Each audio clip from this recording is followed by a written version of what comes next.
Can you see it? Is it working? Yeah, I see the numbers moving. And the big red button is blinking. That's usually an indication. Now, I've been in the industry for a while now. That usually means something's recording. So, All right, I think we're ready. Oh boy, I gotta do the welcome. I haven't done this in a while. You can do it, man. It just play the theme. Now go. What is the theme? Da da da da da da da da. I can play it for you. get into character. We're gonna do it live. Oh no. Remember when we did it live last time? Welcome to What Movie Should Kennon Watch?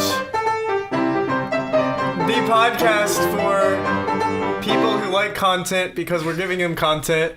I'm here with Kennon as always. We haven't done one of these in a while. Yeah, and I know. We also have a super special guest, Caleb Harris. Yeah. Yes, hello, radio world. Yes, super special. That's the first time I've been called that. But yes, I'm glad to be here, guys. Thank you for having me so much. So if you don't know who Caleb Harris is, Which you probably don't, and that's I mean, what totally are you doing okay. though? Like he's not only an actor and writer, he also directs, he gaffs, he's done audio, he's PA'd. Can you PA'd? He was a PA. I've done a PA before. He has done a PA. Also a lifeguard, and I currently am unemployed, looking for odd jobs for cash, if anybody knows of any. So, I feel like that's a line from something. Yeah, wait. Did Aaron say that or something? Someone's stealing my line? No. So he wrote, directed, edited. What else did he do for Missouri Trippin? Oh, I did the cinematography. I wrote, directed, edited. I did sound. Pretty much every title you can think of. That was just I took all those credits on IMDb. You were the Fargo of Iowans? Because that's what the Coen brothers did for their movie Fargo, if I'm not mistaken. Mm-hmm. Yes. That's I doubt anybody will recognize me as the Coen brothers of Iowa, but yes. Because it's just Oh my gosh. There's just one of you. Yes. There's not two of you. You gotta Well, do the stand where the one leg is pointing at you, Yeah, I probably should do that. or get a sandbag, but I don't have any. So. Nobody could see that out there, but the microphone fell into Caleb's lap. Very unprofessional. But, This He'll is what never happens work in when you this don't put town again. sandbags on stands. What did Steve teach us in video production? Always put a sandbag on the stand. Never leave the camera unmanned. Oh, some people in my class have been yelled at for not doing that. I got yelled at for doing that. I just get so excited. I'm ready to do the next thing. Leave the camera. Oh, it got quiet. That's your fault, Caleb. Yeah, it You is. dropped the ball. Which Caleb? Who knows? Yes, we need to figure that out too. So I will be Caleb, and you can be like Sea Dog. Sea Dog? For the rest of this. I'll be Sea Dog. That way we just don't get confused if there's Okay. a Sea question Dog asked. the rapper. Because you were born first, so that makes sense. Yes, and I also I fought pretty hard to get Caleb Harris on IMDb #1. So if you try and take my name from that, we're gonna have some issues here. So All right. I'll be number 2. Caleb Okay. Stevens. there you go. Or Caleb Studley Stevens. Yeah, you should change your name to Studley Stevens. Yes, because then if your film career doesn't work out, you can be an exotic dancer, and that'll work out great. Yeah. Back in June, we watched Missouri Trippin because Caleb just had a whole bunch of Missouri Trippin DVDs in the back of his car, and he gave one to me. Yes, I had an operation that was run out of the back of my car where I'd open my trunk in the middle of town and say like, "Hey, you guys want to buy a movie? Yeah, come over here." Our marketing team was great. Also me. So How did that work for you? How did the marketing for the trunk go? not well. I got a lot more complaints called on me. A lot of police visits. So yeah, loitering is a crime. I found that out. I was told by a judge about that. But yes. Oh boy. So a lot of our listeners and ourselves are into filmmaking and what that's entails, and me and Ken have been doing it since we were like youngins, like 8, 9, 10. I want to say 8. I don't know. If Maybe I was 8 and you were 9 because you're older than me. Yeah. By like a couple 6 months. 6 months, yeah. So Caleb, but not very many of us have actually gone through and made an entire movie. Oh gosh. I don't know how I don't know how you could do that. Even if it's a bad movie, at least you made a whole movie. Like that's an accomplishment. Yeah, that was our tagline for the film. At least we finished it. That was what we went out with. I can't imagine the editing. Like, I with Z Triangle, Aaron almost had a breakdown just from all of the editing, because he had the due date in his mind of October 29th, because that was when it was going to the theater. But he almost had it done, and there was just technical problems. Like he didn't lose footage, but he lost edits. Right. Like full 15 minutes of edits, and he's like, oh gosh, he had to re-edit it again. Yeah. And it was...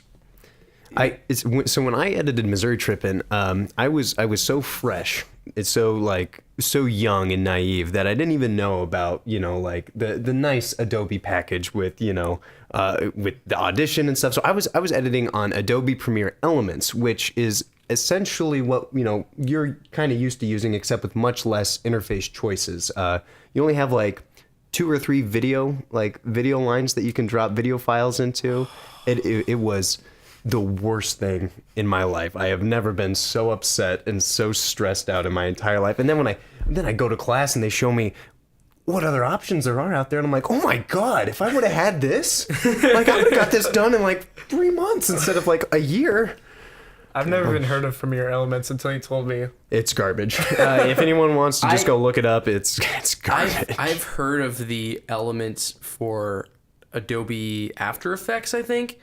Or something along those lines, because like Rocket Jump, back when they were called Freddie W, had like tutorials of how to do stuff. And he's like, if you can't afford After Effects, just get the Elements package or whatever, and just like keep refreshing the free trial. Yeah. And I would constantly have I would have super long render times. The computer that I was using too was just garbage, so it would freeze. Like my whole computer would just freeze and shut down. So I would have to save like every single edit I made, save, gosh. Because I would lose hours of work sometimes, like getting halfway through a scene and then lose it all because it froze. That sounds terrible. Yes, it was quite awful. Is his mic pointing in the right direction? Is it? you put it in right, correct? I don't know. Is the logo facing his face? Yes. Yes. Okay, then it's right. Okay, good. I just worried for a second because so I don't know how these mics work. We mentioned in the last episode, if you're actually technically not last episode, because last episode was Death Note and that's not out yet. The one we recorded, but the last episode we recorded is out. Yeah. So the one, the Aaron Bandy, the Z Triangle one, Caleb set up the mics and I didn't check him. So my mic was the one that Caleb's using and the logo was facing the wrong way. So my mic was facing the wrong way and just recording Aaron's general vicinity really far away. But that worked out great because we recorded Aaron on the Tascam and I made the great idea of like, oh, hey, let's record on MP3. And it was just awful. You can probably tell by listening. It's just, it's like the quality is just stretched out.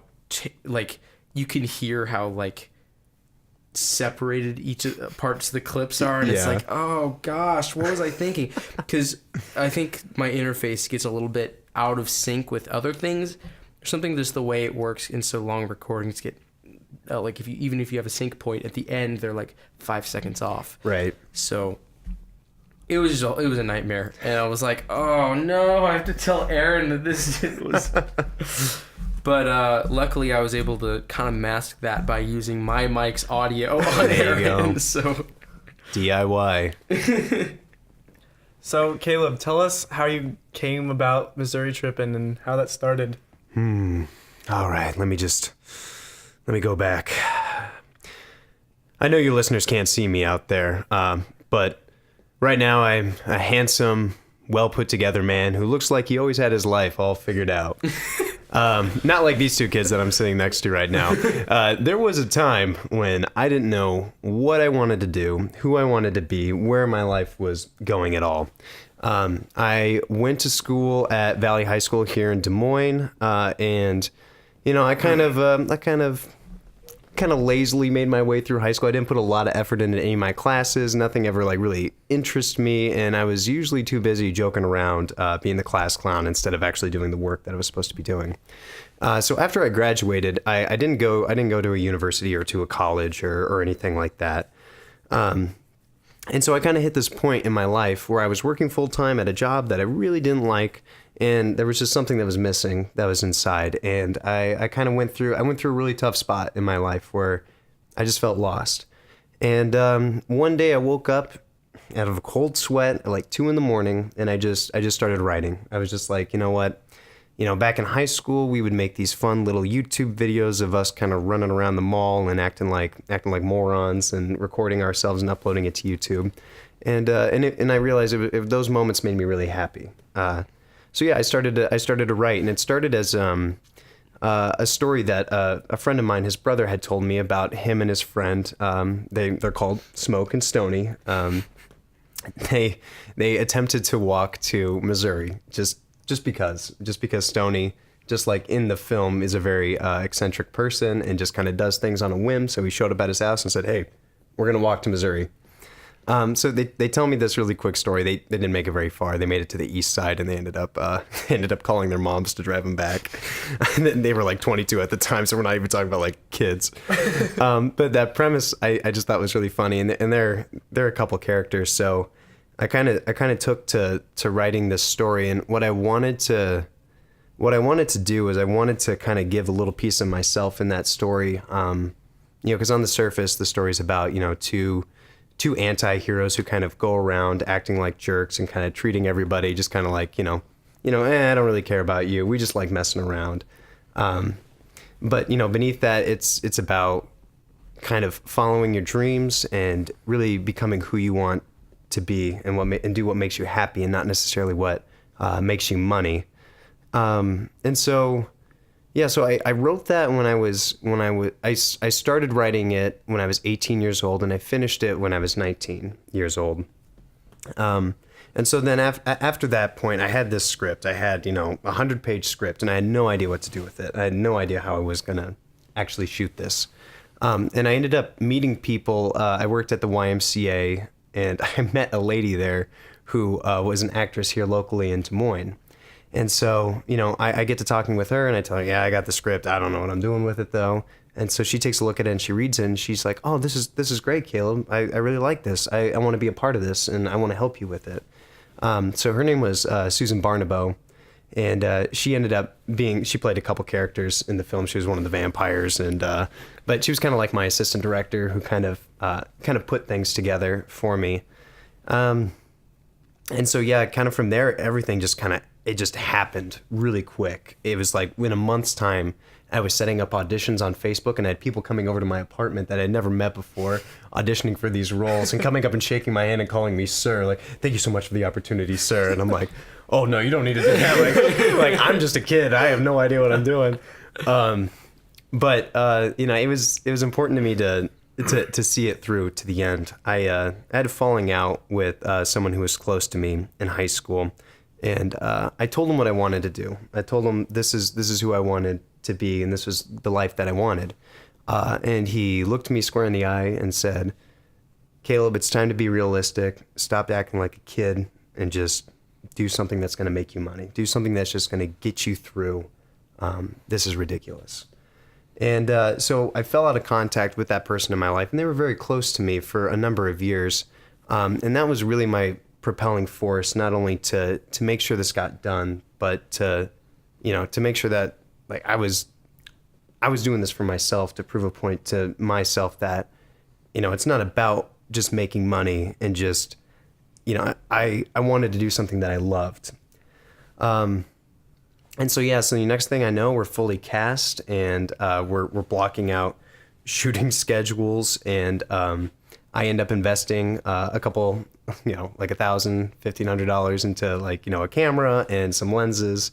And then next thing I know, that summer we're shooting it, and we're working on it. And yeah, it was crazy because I never, at that point, if you'd have asked me 2 years earlier that I would be doing that, I would have been like, no way. So yeah, so that's kind of where the whole story started, was essentially to prove someone wrong and to prove something to myself.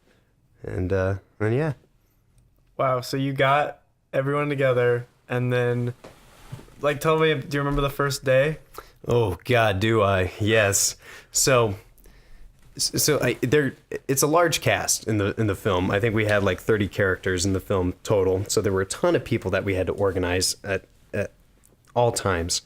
So the first day we actually shot all of the lawyer stuff with Kim Lostein. We shot all of his stuff in one day. And that was kind of cool for me because as a director, that was actually a time when I was off camera for a majority of it, so I could actually direct. I could actually give some feedback, and I was watching, like, you know, the camera guy who we had at the time filming everything. So I had a lot of fun that day. It was very well organized. We had craft services. Everything was going great. We hit our time schedule exactly how we needed to. So the first day was wonderful. And then the second day was a little bit more rough because we shot exterior on the train tracks with the hobo scene. So we had that gunshot effect that we had to do, and man, that was I love Marshall, who played our hitchhiker in the film. Because he was totally cool with, like, you know, having an M80 strapped to his stomach with like a piece of wood in between. That's how we did the practical, like, gunshot effect, was a little firecracker M18 thing with some wood and then a packet of fake blood on top of that. And so we lit it, you know, and then pop, and then he has to fall on these rocks. Like, we're on a train track, so he falls on rocks and rolls into a bush. Like, he was a trooper. I'm very thankful for the people that I did it with, because they were all very willing to do whatever it took for the film. And so yeah, and then it started to get. We had a lot of difficulties. We had a lot of problems along the way. A big part of it was, since I was so new to it and pretty inexperienced. I wasn't doing shot lists or anything like that. It was just the night before I was thinking, like, okay, like, what do we need to make this work? Okay, yeah, we'll do this and then this. And I wasn't behind the camera a lot of the time. It was usually just one of my friends. I would go over and say, like, okay, hey, this is the shot. Just keep it right there, hit record, and then I'd run in front of the camera and we'd do our scene and then run back. And then after a while, a couple of my friends got pretty good behind the camera, and you know, I was able to kind of let them do their own thing. But yeah, there were problems with scheduling, with getting what we needed. We had to reshoot quite a few scenes. We shot the first summer, and we got about halfway through, and then I started editing during the winter because we couldn't do the film once the leaves started to change and stuff. And I realized, I was like, oh my God, there's so much that we have to go back and reshoot, because either I made a mistake on my end, or there was some kind of audio video issue. Something wasn't recorded correctly. So this was filmed over 2 years? Yes, 2 years. Oh my gosh, I didn't even know that. Yeah. Yeah, over the course of 2 years. So you wrote it in a year and shot it 2 years, and then how long did it take to edit?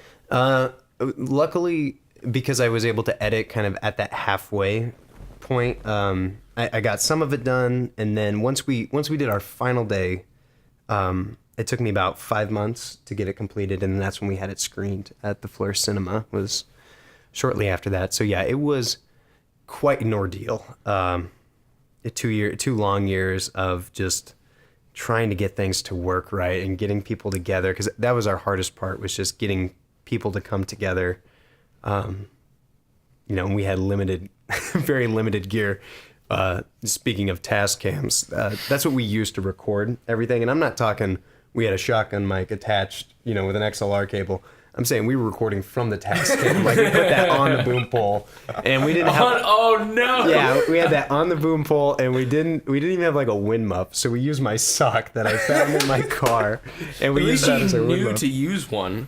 Yeah, we learned that after the first couple days, and I was like, wow, this is really windy. Like, this can't be how it works. Yeah, we hit quite a few roadblocks, but like, everyone who was involved was great, because they were all determined to see it through to the end and to get it done. And I didn't really have plans for it after it was completed. I didn't know what I wanted to do with it. I just knew that I wanted to get it done. But luckily, I met somebody during my filming who ended up being our funeral guy, the guy who. Joe? Yeah, Joe Shirata. Yeah. You know the guy. He had a connection at the Fleur Cinema, and he told me about it, and so he was the one who actually got me in there and got the screening. Oh, that's awesome. So yeah, I mean, and that's the great thing about Iowa, and especially being a young filmmaker or starting filmmaker. There's such a supportive community where people will come out and they'll help you, and then they'll also go above and beyond and say like, hey, I can do you one better. Instead of just coming out and working with you and filming with you this day, I actually know somebody who can give us this or who can help us out with this. So I think that's something that really sets us apart, especially when it comes to like bigger markets, and you're not gonna get that same kind of like, I'll help you no matter what. But yeah, it was a crazy couple years. I learned a lot about myself as a person, as a director, as an actor, as an editor, and I started to take myself more seriously, after it was done. But That's awesome. Speaking of bigger markets, Yes. you've been to those bigger markets, right? I've worked. I haven't been to them, but I have worked with people who are from there. So like Los Angeles and New York and Chicago. I haven't worked with people from Atlanta so much, but mostly LA. A lot of LA people. So how did that happen? So after I finished Missouri Trippin, and we had it screened in January of 2016. We had like 200 people that came to the showing. It was one of the best nights of my life. And after I made that and it was done, things just started happening for me, and they happened quick. That's always how it's going to work in this industry. Is you're going to go from here to here, and then it keeps going and it keeps going. So a month or two later, after I finished Missouri Trippin, I actually got my first agent here in Des Moines with the Peak Agency, because he had heard that I had made a full-length feature and I had it released, and he got to see some of it, and he was like, "Oh yeah, why did you not submit to me? I'll sign you. I'll totally sign you." So I get signed on with him. I think it was in March or April, I believe.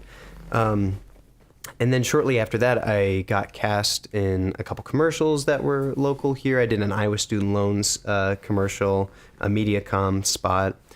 And at this time, I was working a full-time job at, I guess I won't say the name, and I don't want to throw them under the bus, but it's a banking institution here in Des Moines where almost everybody works. And again, I was not happy with my job there, but I had worked there for about a year and a half, and in October of that year, I received an audition call for a little web series that was shooting here in Des Moines called Embeds.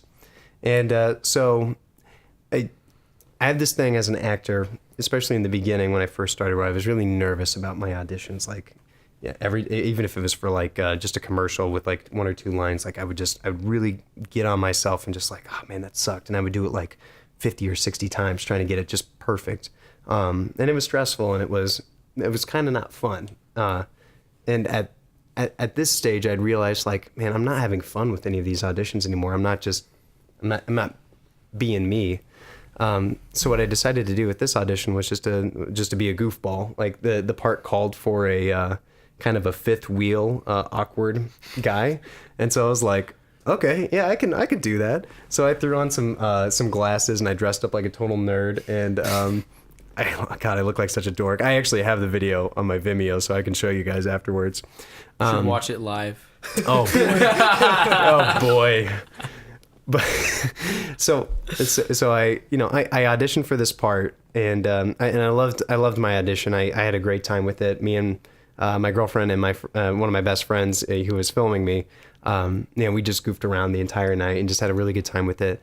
Sent it in, and then like a day later, I get an email from my agent saying that the casting director likes my audition and they wanted to cast me for the part as Miles Dvorak on Embeds. And so I was ecstatic. I was like, "Oh my God, the one that I didn't care about, and I was just like going out to have a good time. Of course, that's the one that I get cast in." And so in the email, they're sending me the deal memo and stuff like that, and giving me a synopsis of the story.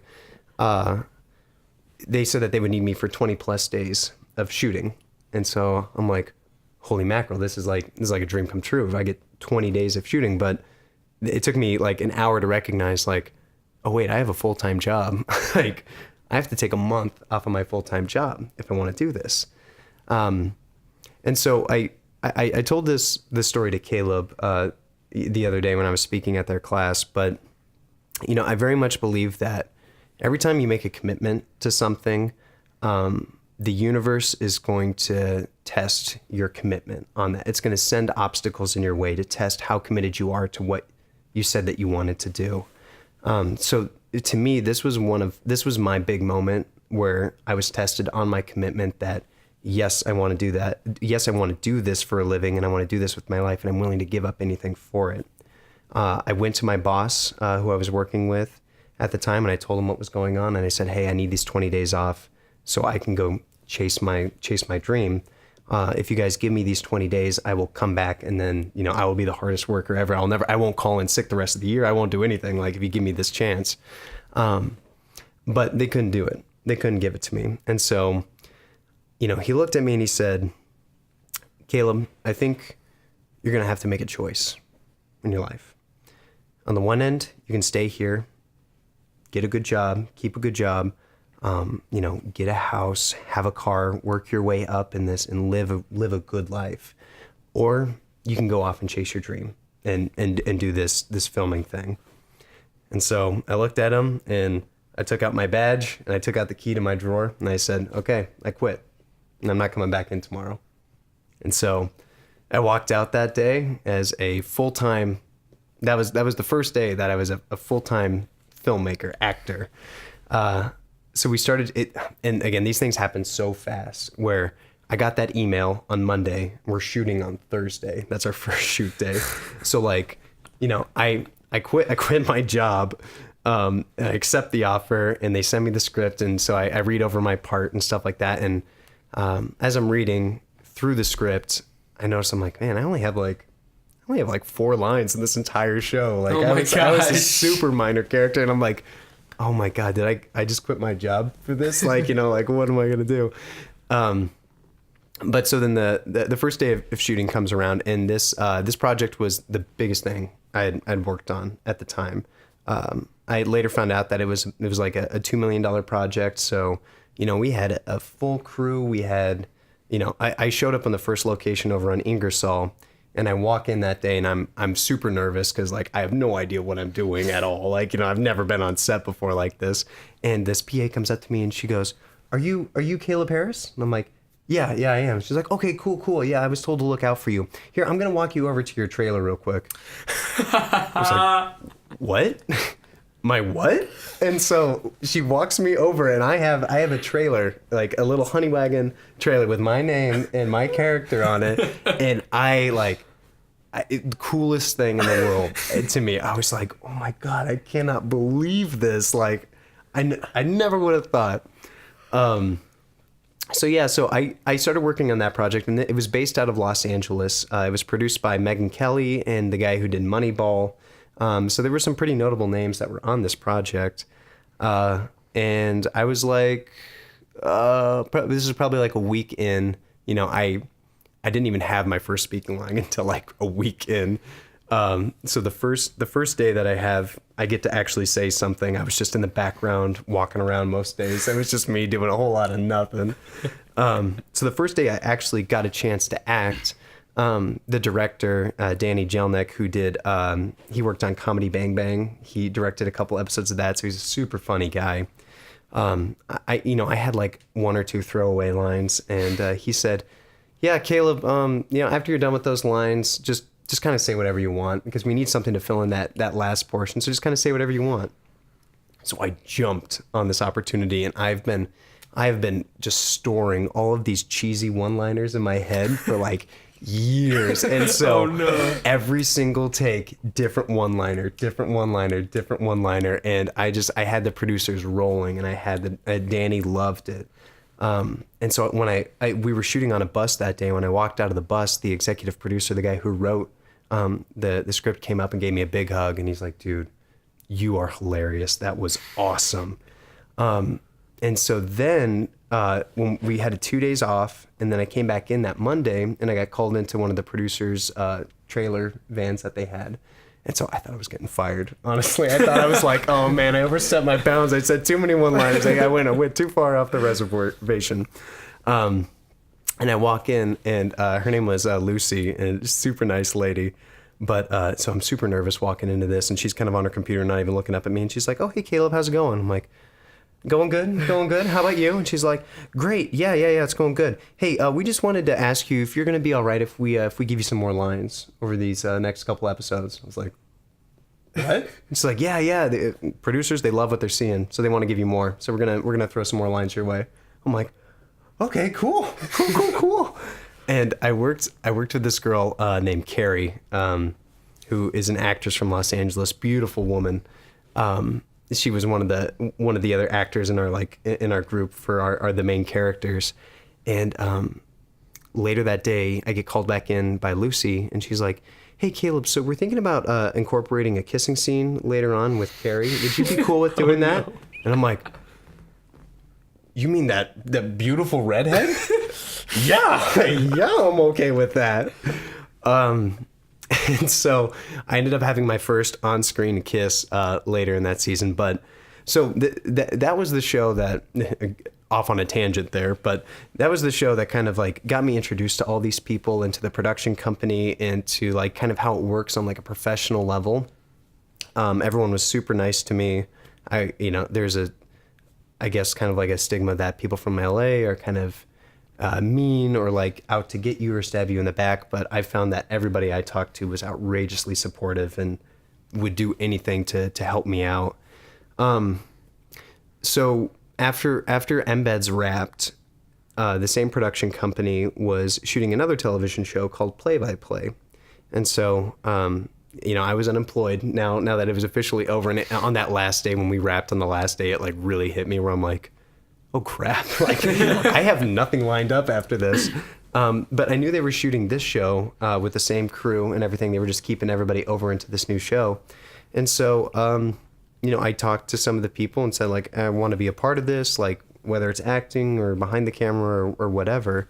And they're like, yeah, we don't know if we have any crew positions right now, but you can come in and be a background actor. I was like, okay, yeah, I'll do that again. I'm unemployed, so I got nothing going on.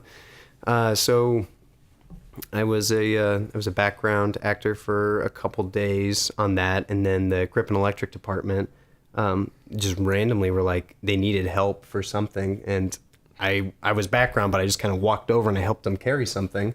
And Trey, one of the guys that I ended up working with later, he was like, hey, so are you doing anything on this? I'm like, no, but do you want me to help you guys? And like, yeah, for sure, come on. And I ended up working on Grip and Electric for a couple days, and then I switched over to the camera department where I worked as a second AC for the rest of the show. So I did 20 days on with that. Wow. Yeah. So that's kind of just how it started, and it's been staying consistent since then. It happens quick. That's really inspiring, crazy. Yeah. End rant. Sorry about that. Why are you sorry? That was amazing. Please. I read a quote that I like, and it says that there's no such thing as luck. It's just being prepared for an opportunity. And so always being ready for that opportunity to come and being prepared to give up what it takes in order to chase that opportunity, in order to fulfill it. That's when these things will happen for you guys. You're still young, and you're still like, you're gonna have your moment. I can tell with the work that you guys are putting out already. Like, I see it soon for you guys. I really do, because you guys are leaps and bounds ahead of where I was when I was your age. But I think it's important to like look at yourself and ask yourself, what am I willing to give up? Like, what am I really willing to give up to do this? Me personally, I'm willing to give up a job. I'm willing to give up a girlfriend for it. I'm willing to give up family, friends. And not to say that I don't care about all those things, but to me, this is what is most important in my life. This is what makes me beyond happy. So when it comes to like, when I have to make a decision, for example, moving to LA and how that might affect relationships that I have here with family and friends and girlfriends, I say to myself realistically that I'm willing to give that up to chase this. You know, I'm willing to make that sacrifice, to test my own commitment and say, I'm going to do it because I told myself I would do it, and I'm not going to back off on my own commitment to myself. So for anybody who's listening out there, and for you guys as well, you know, as you're moving forward in this industry, I think you're going to have to ask yourselves that. What are your real goals? What do you really want to do? And then what are you willing to sacrifice for that? And I think when you come to terms with that and you're truly honest with yourself and you know what you're willing to give up to chase it, then you know if you're going to make it or not. Because if you say, oh, I could never leave Iowa, like I could never do that, I could never leave so-and-so and I couldn't quit my job, then this, you know, you're only going to go so far. Like you can only go so far. But if you say, I'd give it all up, and you mean it to yourself, then that's when things will start happening. Those opportunities will come up and you get the chance to like be a part of it. And I can't even tell you guys what it's like working on a set like that. It's so organized and it's creative, and you work with the coolest people in the world. Everyone is a character. Like there's not an average person on any movie set because they're all creatives. You know, they all have these quirks and these personalities that, you know, you don't get in an office setting. I recall when I worked at that particular banking institution, we had monthly meetings, and we would go around and we would have to say our name and something that was interesting about ourselves. And boy, you know, it's like you can only imagine some of the things that some people said there. But, you know, when it got to be my turn, I was like, I'm Caleb and I like to make movies. Okay. And they just move right on. Like, no follow-up, no nothing. You know, it's just like, you know, they don't care. And then the next guy who went after me, he's like, hi, I'm Mark, and I like making casseroles. And my boss was like, ooh, what kind of casserole do you like to make? Well, you know, I like to make the broccoli. The broccoli are pretty good. Oh, wow, broccoli and casserole? I never would have thought. And it's like, we got a 10-minute conversation going about broccoli casserole. And I just said that I like to make movies. Like, I am an actor, and I do this for, you know. Well, to be fair, there are different levels. Like, I would tell people when I was 13, yeah, like, I make movies or something like. True. And when people make movies, well, everybody makes quote movies, and like whether it's with their like family home camera or something, and they'll cut, they won't even cut it together, they're just clips and then they go and stuff like that people will say like, I make movies, right? And then when people actually come around and they're like, yeah, I make real movies, right? Everyone's like, okay, great for you, right? No, I think that's an excellent point, because you're right. And as you start improving, then you see more of that, where, you know, I've met people and worked with people like, yes, I'm a professional filmmaker, and, you know, I just try and create these stories about life and about, you know, and then it's like, you know, you look at their stuff and you're like, oh, come on, dude. Like, I was doing this when I was like, you know, your guys' age. Like, come on, this is, I mean, you know, so perspective is good, like, in that sense. But yeah. That was great. We have a... Wait, one more thing before we get to that. Talk about where you're going to go in the future, just for like 5 minutes or yes, a little bit. I will try not to ramble. Time me on it. We're at 40 minutes. Oh my God, I talk so much. We wanted you. That's why you're here. I could go on for days. So what's going to happen, and you guys will identify with this too, is... once you've kind of reached the pinnacle of kind of where you are at in your area, if you want to get better and you want more opportunities, you have to move to a bigger market. I love Iowa. I love the people who make films here. I think they're great and supportive, but there's just not enough work. It's not busy enough that you can't make. It's very difficult to make a full-time creative career. And I think that's a good note, that there's there's kind of a non-creative side of filmmaking, then there's like the creative narrative side. You know, if you're shooting commercials, infomercials, promotional videos, weddings, I think you're limited creatively on what you can do with that. And that, for me personally, is just not what I want to do. Other people love doing that, and, you know, I think that's great for them. But yeah, at some point you're gonna have to leave. And so that's where I'm at in my career. Is I've kind of reached the point where it's like I've worked on these multi-million-dollar projects, and I know that there's not going to be a lot of those coming back to Des Moines. So if I want to continue advancing my career as an actor, as a director, and full-time in this industry, I'm going to have to move to Los Angeles, which is what I'm planning on doing now. I'll be leaving hopefully mid-January. That's when I'm planning on making the move out there, just waiting to lock down some things out there. But from there, what my goals are is to get representation as an actor out there and start auditioning for stuff. I want to keep writing and try and get a script sold. Currently, I'm working on what's called a proof of concept, which is just I have a full-length script that I've written, and I'm taking 5 pages out of that script that I'm going to produce, and I'm going to try and make it as high quality visually and artistically as I can. That way, when I move to Los Angeles, I can show an investor that and say like, hey, this is just a piece of a script that I've written. This is what we can do on almost no budget. Like, this is what we can shoot and what we can do with it with nothing. So if you invest a little bit of money into it, then it's going to look even better.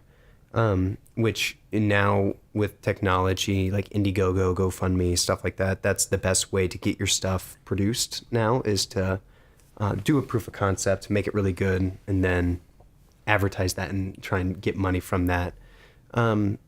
Chances are I might not make it out there. I might be coming back, and I might be doing a follow-up podcast about don't move out to LA and don't give it a shot because it's going to ruin your life. But I'm hoping not. And so that's kind of what's next for me, and hopefully I'll be coming back to Des Moines. I want to continue to produce stuff, and it's much more affordable here to do. So, hopefully I'll be back and we can shoot something together, and yeah, we'll do a follow-up episode in a year. Yeah. See where you've come. See if LA has changed me. see how far I've fallen. You just suddenly become super famous. Somehow you ran to Spielberg, and now you're or I think I'm famous. Like, yes, you probably remember. That's a running joke that I have. It's like, oh yeah, you probably remember me from Embeds. Yeah, we were on Verizon Go 90. Oh, you've never heard of Verizon Go 90? Yeah, they're going after Netflix. So watch out, pal. They're coming for you. Was it only on that service? Yes. Oh, I'm so sorry. No, it's it's rough. They do have a good, I mean, what they're doing is cool. It's great. If you do have Verizon as your carrier, you can download the Go 90 app and you can watch anything on there for free. And it doesn't consume any of your data or anything like that. So I didn't even know about this, and I've had Verizon for Right? years. What the heck? yeah, it's not. I feel like it could be You could have seen that advertised a Caleb little more. Karras kissing scene. What are you doing? Oh, I'm gonna yeah. go and watch that right after the whole show, not just that scene. And let me tell you, it's spicy. All right, I did a pretty good job, if I could say so I myself. remember. Did I meet you before you had that, or was it right after? It was right after. Because Yeah. I remember you were like, I was so freaked out about it. You told me about it. Yeah, I was so nervous for this kissing scene. Like, I went to Carrie's trailer and I was just like, "Hey, Carrie, so I heard that we have this kissing scene coming up." She's like, "Oh yeah. I remember them telling me about that." I'm like, I don't know what to do. It's like I'm like, I don't know like the social norms with this. Like, do I use tongue? Do I not use tongue? And she's like, "Never use tongue." Great. Good. I'm glad we talked about this. And I'm like, I got a girlfriend at home, and she's like, "Oh yeah, I got a boyfriend, but I don't even tell him anymore when I have kissing scenes because, it's just that's just part of being an actor. It's like you just do that, and it doesn't mean anything emotionally. You're just acting. So, I was all nervous that my girlfriend was gonna break up with me, and she was gonna be super jealous and upset with me. And when we watched the show together and watched that scene together, she wasn't super happy. She wasn't super happy about it. But now she's much more cool with it. So I've had a couple more kissing scenes in a couple different projects that I've done. And now she's just kind of like, eh. She actually said to me, I had a kissing scene on another web series that I was acting in. And, so the camera was kind of like panning through this crowd, and I was making out with this girl. And she looks at it and she's like, "You're not really getting into it. Like, you don't look like you're doing a really good job right there." And she's like, busting my chops about this. And I'm like, "I'm sorry that I'm not making out with this other person good enough for you."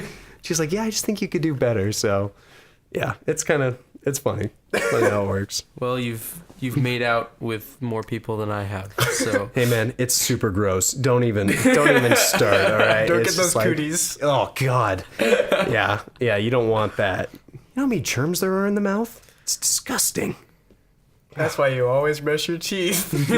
True. Yes. Acting tip: brush your teeth.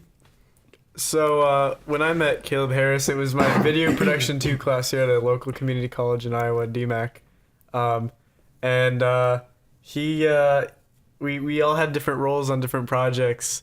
So Caleb, you produced something, you directed something. What else did you do? I was also the director of photography for Furry Friends. The animal.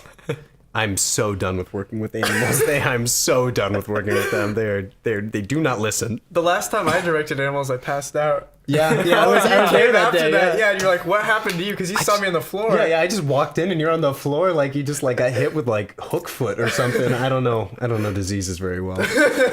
Hook foot. That was Hook it. foot. Yeah. Yeah. No, that was. So I produced Iowa student loan video and. That video's not done yet. Yeah, I'm still getting emails from those people. You know, we need to have a podcast when that video gets done and watch it live. So yeah, Oh my god. dude, that client's terrible in the video. The script is terrible. You acted in it as well. Yeah, I was You one of the smiled kids. at a. Yeah, because and it was. Oh my god. There's- Like. Oh, that yeah. You know, sometimes you have good projects you work on, and sometimes you have the rough ones, and that was definitely on the rough side. Speaking of, the rough- So I'm in VP2 this semester, which is now over. But one of my classmates works for Iowa He was Student our client. Loans. Like he was the guy. Yeah, he's Matt. Yeah. Oh man, that's awkward. Yeah, he's probably No, like his name's Chris. Chris. Oh, Chris. Yeah. So if he I ends remember up listening to this, I don't know. because Chris was the original guy who came to our video production 2 class, Yeah. and he told us what they wanted, and then Caleb he made this amazing script, and then we got back to Iowa Student Loan, and they're like, "This is not what we want." It was too good. It was too good. Because yeah, it was like essentially a Christmas Carol, but with like student loans, and you have your like guardian, like Iowa Student Loan guardian, who comes in and like helps you out, and takes you back in time to show you like all the changes that you could have made to avoid. Oh, that sounds cool. It was a good video. It would have been cool to shoot, and it came back, and they're like, nope. So we went with just a standard, run of the mill, just look at the camera and talk, and a couple different locations, and It's a boring video. yeah, I didn't see much of it. but- I make a cameo. My back makes a cameo in 2 shots. Oh, you make a lot of cameos in your own stuff. You might be a little self-centered. It's like someone casting themselves as the lead in their own film. Who does that? Yeah, really. It's disgusting. So one of the projects we worked on that Caleb directed actually was Urbandale Public Library video for the summer reading program, and Yeah. Caleb, walk through the beginning process of that. Yes. Because I wasn't really there for the beginning. I was the director of photography, but not really. I was one of the directors of photography, and I don't know what happened. I just lost. So I wrote the Iowa Student Loan script, and then they write the scripts on these ones, and so the premise was it was like a superhero. I can't even remember what the tagline was that they had, but so we get the script late, and we have to get the shot and edited like by a specific time towards the end of the semester, so they can have it for their reading program doohickey. And so we got the script very late, and they sent us a script, and in the email they said like it was going to change. Like this wasn't even the final one. So that does not help me. Like Man. it's like this is just a temp. And so there is a character in this project that was written in of a mime. Yay. Yeah, I'm sure you'll recognize her. And so I made the note that we didn't need the mime because it like in the script it said like mime is miming in the background, which I didn't even know miming wasn't like a verb like that you can. So it's just nonsense what this is. And so I'm like, the script was super long, and we only had one day to shoot it. we only had one, like, or wait, no, we had two. We had 4 hours. We only had 4 hours that night. 4 hours to shoot a 5 minute and 26. To walk in the door and to walk out of the door. 4 hours. Oh Yes. gosh. Yes, and then yes, it was horrible. Okay, so that seems like a long time because it's a 5 minute video. Right. Like how you just shoot for 5 minutes and then you get out. It's a 5 minute job. Well, obviously not. If you break that down, if you count like setup, say bringing everything in is, if you're lucky, half an hour. Yeah. And if you're lucky, getting out is half an hour. Yeah. So that's an hour gone. You have 3 hours to shoot, and there's however many shots. There were a lot. It was a Interior and exterior as well. Yeah. It was, gosh. It was a complex script too. It wasn't just a run of the mill like dialogue back and forth. Like our characters moved location, so we had setups that we would have to do. Like we'd have to move from this side of the library to the other side of and then outside. Would you say it's about as long as our original script for the Arrow Christmas probably. video? So about 40 shots? Do you think there's 40 shots or maybe less? Let's say 30. So let's say there's 30 shots and there's 180 minutes. Wait, so that's 180 minutes divided by 30. You have 6 minutes to get each shot. Yeah. I repeat, you have 6 minutes each shot. And that's if everything goes as planned. Yeah, and that's if you're working with actors. I did not even think about that. Oh my gosh. And a real crew too. Yeah, see that was part of the issue that we ran into as well, and it's not at the fault of the DMAC program, but it was a big day, and like you have to have, if you're gonna do that. Like, and we're all students learning this equipment. Yeah, and nobody was just like jumping on it like, oh, okay, I need to go grab this. You know, you couldn't even like talk to your people because I was like, Caleb, what are we gonna do? We're running behind, and I'd never used the Ronin before, and that's what I was doing, and we were stabilizing the Ronin when we got there. I'm pretty sure. Yeah, it was supposed to be pre-stabilized, but that didn't happen. Oh no. But yes, it was a very stressful day, and I am not anxious to see this. I'm kind of excited. So Caleb Harris has not seen Build Better World 2017 yet. Yes. Okay. I was not involved in the editing process. If you can, when you watch this, pay attention to the audio channels as well. I'm sure it's going to be magical. I'm sure. Do you want me to hold it? Sure. Like this way? Okay. Okay. Is it turned all the way up? Yeah, I think it is. It should be loaded too. If not, we'll cut out the part it's not. So this is Caleb's live reaction. Without further ado, Build a Better World 2017. It's a 5 minute and 26 second video.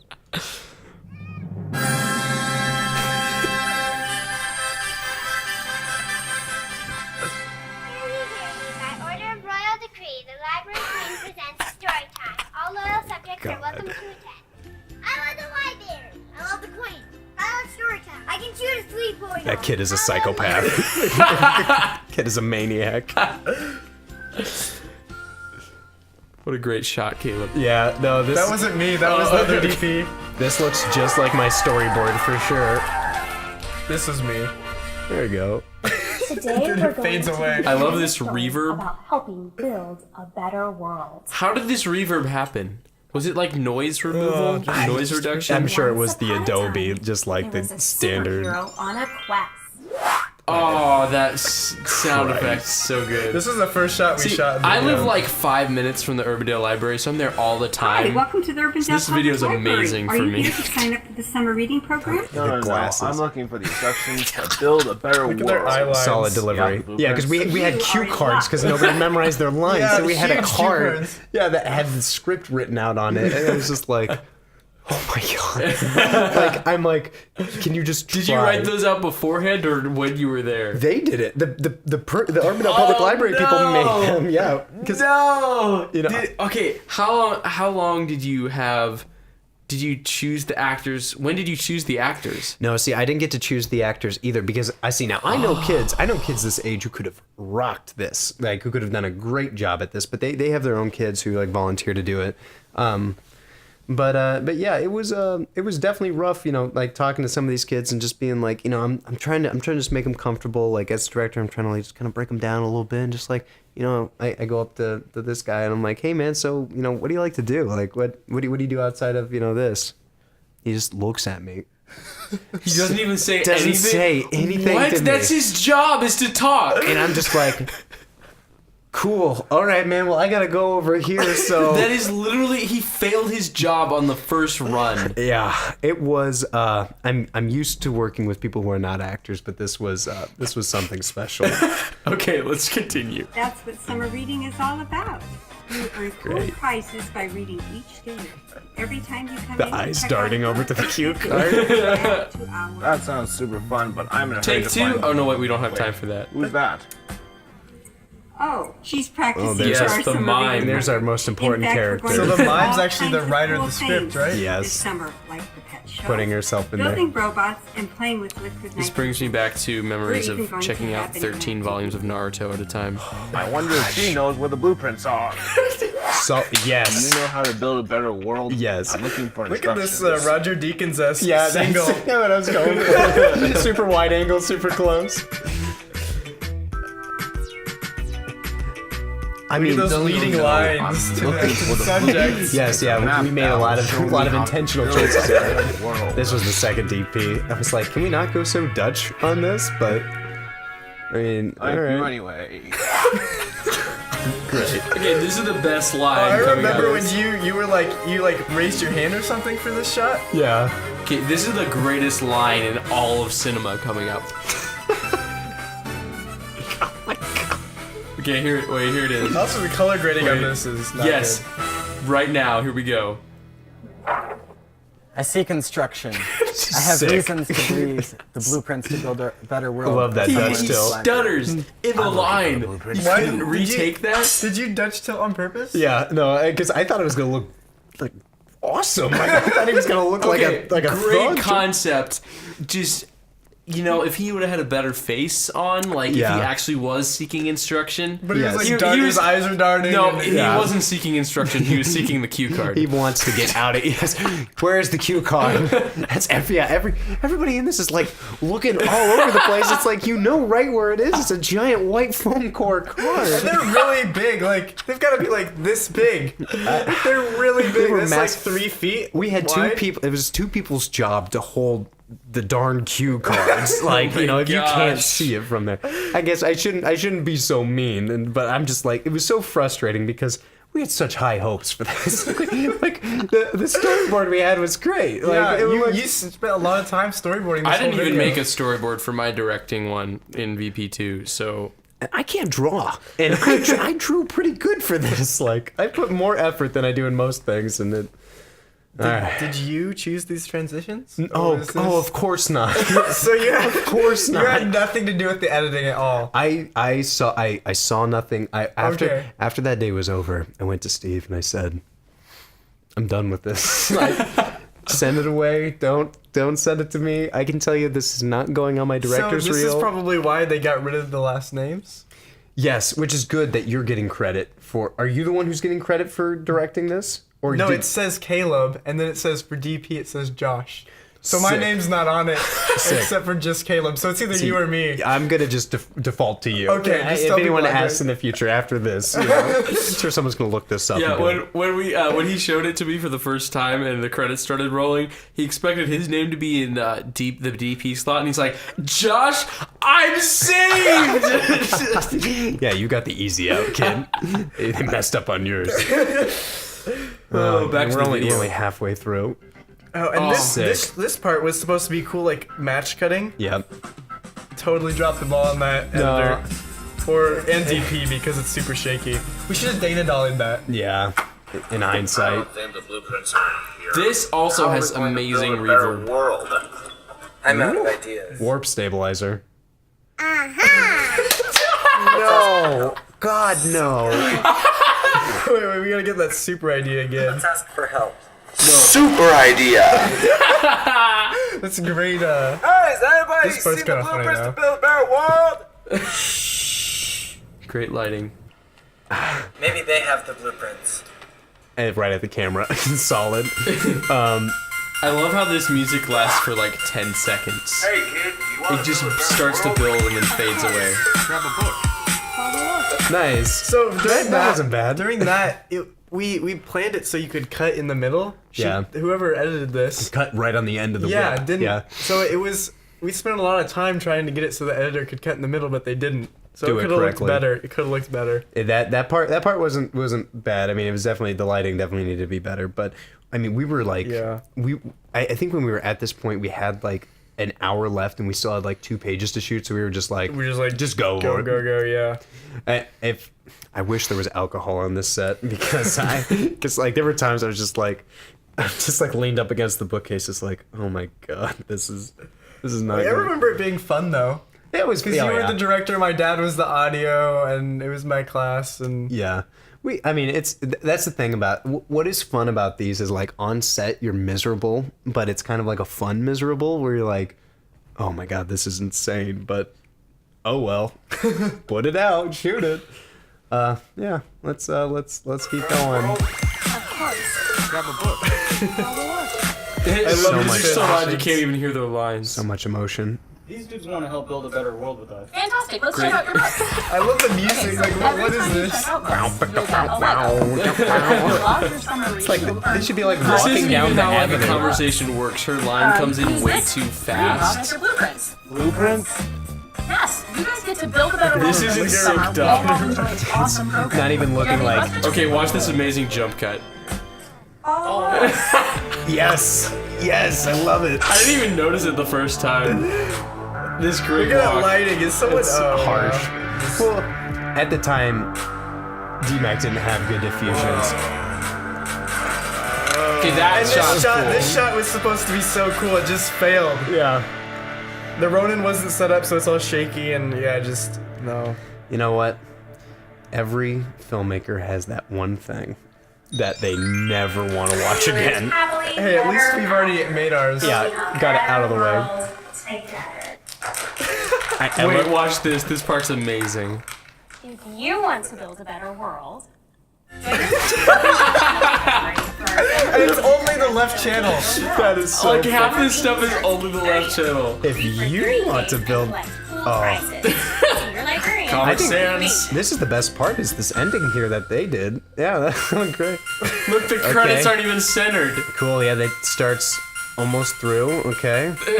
The kid ensemble. Yeah, I don't want to nitpick, but usually like the writer, director, producers get. Director. Director- Chase didn't even direct. Was he? You were the only director. Yeah, he was. And I talked to Steve about this. I'm like, make him my AD. Like, why do 2 directors? That makes No, sense. now you can just say Chase directed this, Yeah, and it wasn't you. I was sick that day. Well, and I mean, can we not write out director of photography? Like, we have to put DP. DP1, DP Josh, and Abigail. Yeah, DP can mean a heck of a lot of things. Like Dill Pickle 1, Dill Pickle 2. Like, people who watch this have no idea what that means. Like, well, that did it for me for sure. Mikey, yeah, great job. Yay, Joe. Woo! Hannah. I like Hannah. Yeah, Hannah's good. And Steve Oh, Schott. Steve Steve Schott? Schott got credit on this. Yeah, at least Heck his yeah. last, name. his last name got put in there. Well, I wanna I'm be so sick. glad we watched That that. was that was a journey. Yeah. So do you have anything to say about that video, or do you just want to be done? You with know, that? it's just like what I'll say to any directors out there. When you're brought onto a project, and if the production is just not running smoothly, and it's just going to be one of those projects that just isn't going to turn out well, you just kind of let it go, and just have fun with it in the moment, and just do the best that you can. But then after it, don't get stressed out about it, because I've seen the difference between working on something like that and then something that you take more time with and you have a better crew with, and that runs more efficiently. And it doesn't speak to you as like a bad director or a bad DP. If you only have 10 minutes to light a scene, it's like you can only do so much. If I only have 4 hours to direct these kids and to try and make everything work, you can only do so much. So you just kind of take the hits. You're gonna produce bad stuff. Like everyone out there is gonna produce bad stuff. You guys are gonna continue to produce bad stuff at some point. But it's just part of the learning process, and then you try not to make the same mistakes that you made at those times. So Caleb's getting ready to work with me on a production here coming up in January. We've spent a lot of time in pre-production on that, and it's going to be a big set piece, so there's going to be a lot of cool things going on. So that is going to be much more organized and much better than what that was. Awesome. So we can kind of just pretend like it never happened. This never happened. Push it to the side. I literally just got a text. Hey, I have a short film idea I would like to discuss with you sometime soon. Who was that? Girl from my choir. Ooh. Kennon's got a girlfriend. Yeah, been there. So on Letterboxd, I reached out to my followers to see if they had any questions for the director of Build a Better World 2017. Only one person got back to me. Okay. Was it Jude? I'm disappointed. Was it Jude? It was Dylan H, 007 film reviewer. Oh, no. So he asked, yes, how have you built a better world so far? Sometimes you've got to destroy things to build from the ashes, and that was our inferno that we just set fire to the prairie, and now we're building from the ashes from that. Yeah. And what was that guy's name? Dylan H. Dylan. Yes. So Dylan, I mean, I don't like to throw I try not to throw people under the bus for a production, but it was totally the director of photography's fault. I had nothing to do with anything that was happening there. So any further complaints, go ahead and take that to him. You can check out my director's reel on my website, and then you'll get a better understanding of what stuff I've put out. Yeah, I mean, you just do what you do, and you're gonna do bad stuff. Don't get held down with it. Most important thing is just to actually get it finished and have people watch it. And then take feedback from it. Like, even for you guys, no matter what you make, like even what you showed me, send that to Steve and just look for constructive feedback, because we can always get better. Like, I'm not at the point where I'm like perfect or I know everything yet. I actively seek out criticism from people, and I typically open with, hey, save me the positive. The positive stuff doesn't help me so much. I want to know the things that you don't like, the things that you think don't work, because I can do more with that than someone telling me, oh, that was great. Build a Better Word was fantastic. No changes, Obviously, that's not the case. So find people who can give you honest feedback and then listen to it. That's a big pet peeve of mine, is I have people that ask me for feedback, but then don't listen to it and don't actually try and apply it. So be open to it. Not only seek it, but then also be open to it and say, like, swallow your pride and say, like, oh, yep, they're right. Like, this doesn't work. Like, this was a bad move on my part. Own up to it and then move on from it, because we're all gonna make mistakes. When I was on play-by-play in the electric department, which I want to say I'm not an electrician by any means. I shocked myself and burnt myself several times. But I made mistakes every single day in that department, multiple times.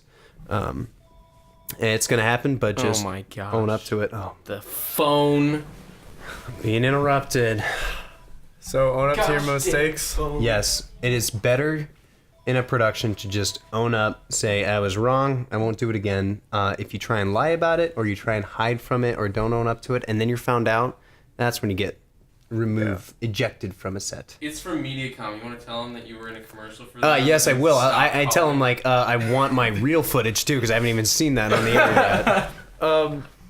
Boston asked, what's your opinion on The Good, the Bad, and the Ugly? Just the film? Yeah.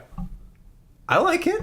Yeah. I think it's a good film. I guess for another episode we can go into more in-depth analysis. I like, Clint Eastwood is, he's my man. I love Clint Eastwood. I thought that was a really strong, really good piece, and obviously a classic, and you can learn a lot from especially from a director's standpoint. People in power are usually shot at a lower angle in that film, and the iconic shot is that low angle looking up at Clint Eastwood. So there's it's a good movie.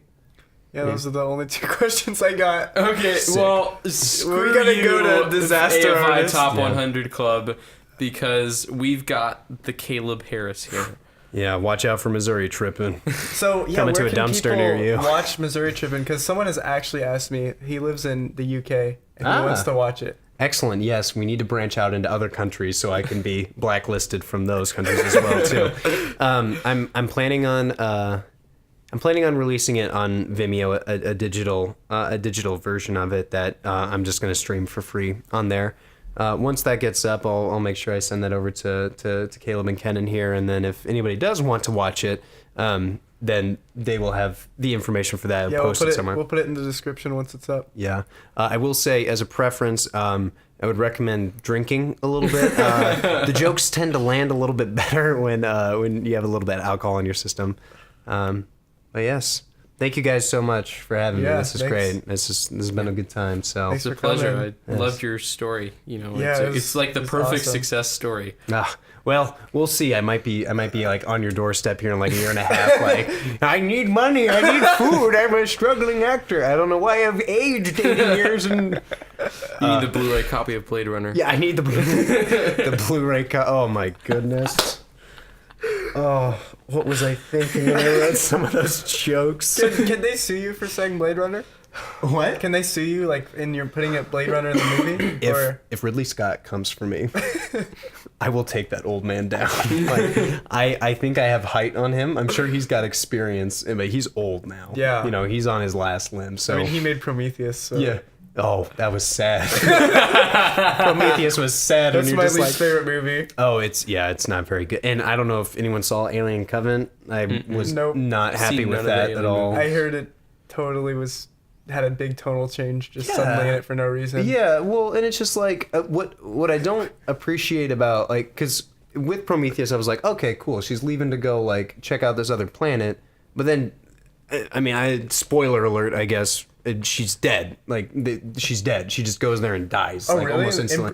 In Covenant? Yeah. Oh.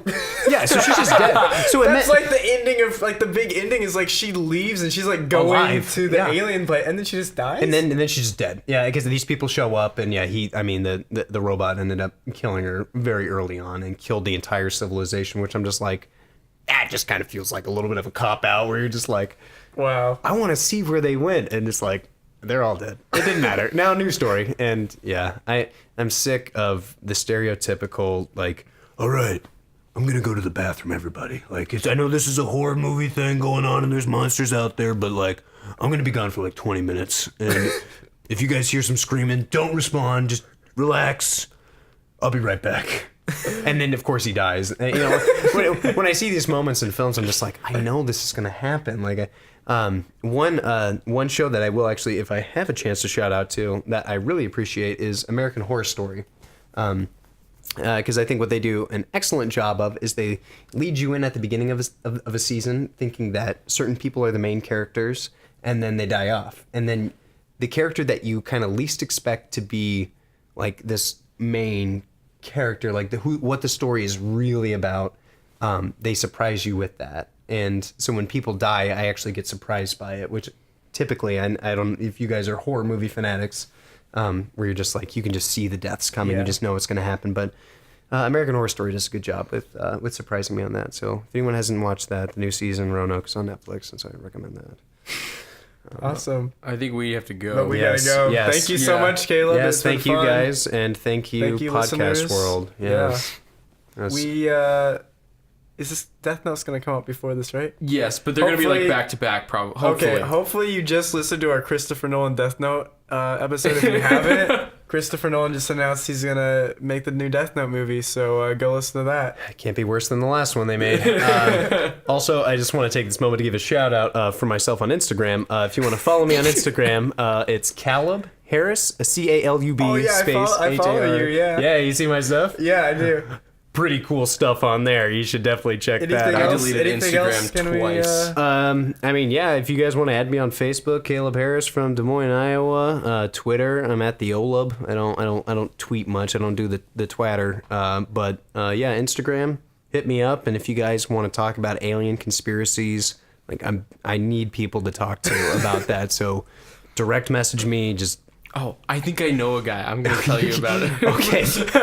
if he can talk to me for like 45 minutes about this and not want to like run away from me, He genuinely believes that Jews run the media. well, I don't want to. All right, I'm just before kidding. we get too political, let's end this. Alrighty. All right, thank you. See you guys Konnichiwa. next week. Bye. Not next week, but next episode. Next time. See you guys.